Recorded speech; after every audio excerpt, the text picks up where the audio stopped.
You're listening to the story now? Gone. Tonight, we're going to read Rumpelstiltskin. What do you know about Rumpelstiltskin? Rumpelstiltskin. All right. You going to hold the book? Yeah. Okay. You got to let me see it, though. Okay. Hold it up like this. Okay. And is I going to turn a page? You can turn a page, yep. Yeah. Once upon a time, there lived a miller who was extremely boastful. He lived... I can't see with your arm. I can't see. No, I just want to say my names. Okay. He lived with his daughter at the edge of the kingdom. And though she begged him to stop making up tales, he never did. That's your nose. Yep. One day... Let me see. The king was passing by his mill and stopped to talk with the miller. The king thought he should talk to his subjects. "Do you live alone?" he asked. "Oh, no, your majesty," said the miller. "I live with my daughter, who is beautiful and kind, and she has the Honey, stop. And she has the most unique talent to spin straw into gold." The last part, honey. The last part, of course, was a complete lie, but the miller's boastful tongue had run away with him. The king was very impressed upon hearing this. "Bring your daughter to the palace tomorrow," he ordered. "The kingdom is in need of gold. Your daughter is a blessing for us all." Turn the page. When the miller told his daughter what he had done, she was horrified. "No one can spin straw into gold, father. Why would you say such a thing?" Even though she begged not to be sent off to the palace and cried, the miller, fearing the king would execute him for lying, dragged his daughter and left her at the gates, I can't see, of the palace. She was shown into the palace by the royal guards and brought before the king. "Your father says you can spin straw into gold," the king said. I was hoping if you could spin some for me." Before the girl could answer, he added, "If he was lying, it will be off with your head in the morning." Addison, come on, stop.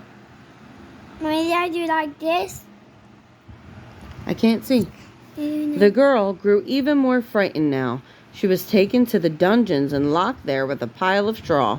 Knowing that she would never be able to spin gold from straw, she began to cry.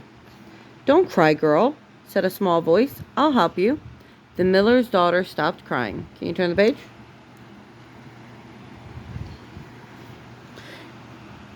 Oh, wait. Okay, the miller's daughter stopped crying and looked for the source of the voice. There was a funny little green man dressed in green. A funny little green man dressed in green? Mm-hmm. With a white beard and a pointed hat standing before her. She hastily wiped away her tears and asked, "Can you really spin straw into gold?" "Yes," he said, "I can. But what will you give me for it?" Can you turn the page? Yep. The girl took off her gold necklace and offered it to the funny green man.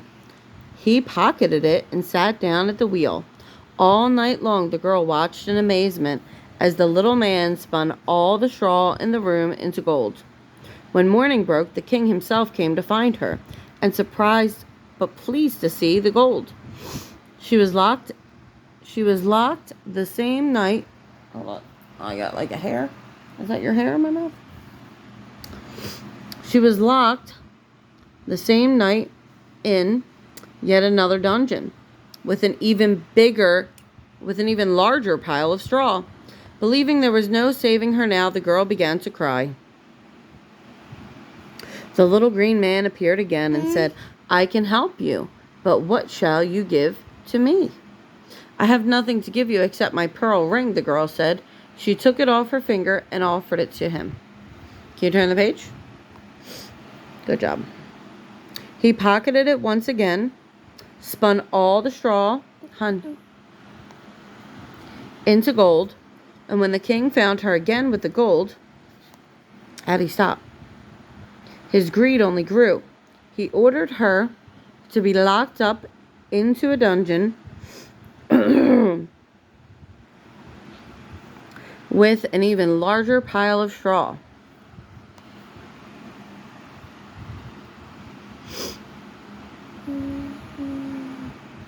The girl knew it was hopeless now, for even if the little man did turn up, she had no more things to give him in exchange for his favor.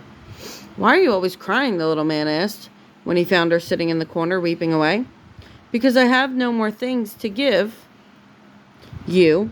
Tomorrow the king will execute me," she said, crying bitterly. "No, he won't," said the funny little man. "I'll help you again. But when the king marries you, and you have your firstborn child, that shall be mine." The miller's daughter thought it to be the most ridiculous proposal and agreed to it at once. She could not imagine that the king would ever want to marry her. When the king saw the girl was successful in her task, he was satisfied. He was so impressed by her skills that he asked her to marry him. The girl was taken aback and agreed. She completely forgot about her promise to the little green man. A year later, when a healthy baby boy was born to the queen, the little green man turned up to remind her of the promise that she had made. She wept bitterly again and begged, "Please, I'll give you anything you want. Golds, diamonds, precious stones. Please, don't take my child." Can you turn the page? "Fine," he said. I can't see. "I shall give you 3 days' time in which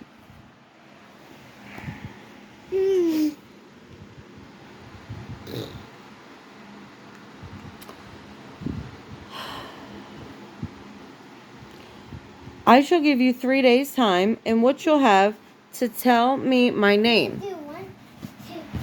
If you don't, then this child shall be mine." The miller's daughter, now the queen, at once sat down to make lists of all the names she could think of. She sent messengers all over the kingdom to find more names for her. The first night, the little green man delightedly shook his head as she guessed one incorrect name after another. The second night was much like the first as well. The little green man was confident that the queen would never be able to guess his name. On the third night, before the queen was to retire to her chamber, the last messenger came in. "Your Majesty, there was a funny little green man dancing around the fire in the dark forest, singing the most ridiculous song," he said.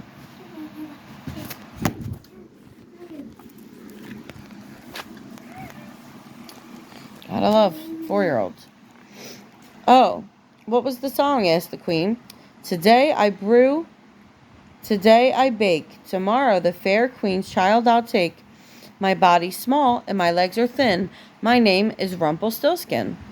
"Oh, thank you, the queen said delightedly. The messenger left her, feeling very confused. The queen began their game again when the little man appeared, pretending to not know what his real name could be. "Is your name Shortlegs?" she asked. "No," laughed the little man, taking the baby from the cradle. "Is your name Ginger Teeth?" she cried again. No, he said, now walking toward the door. "Is your name Rumpelstiltskin?" she asked, now running toward him to take the baby back. "How did you know that?" he shrieked.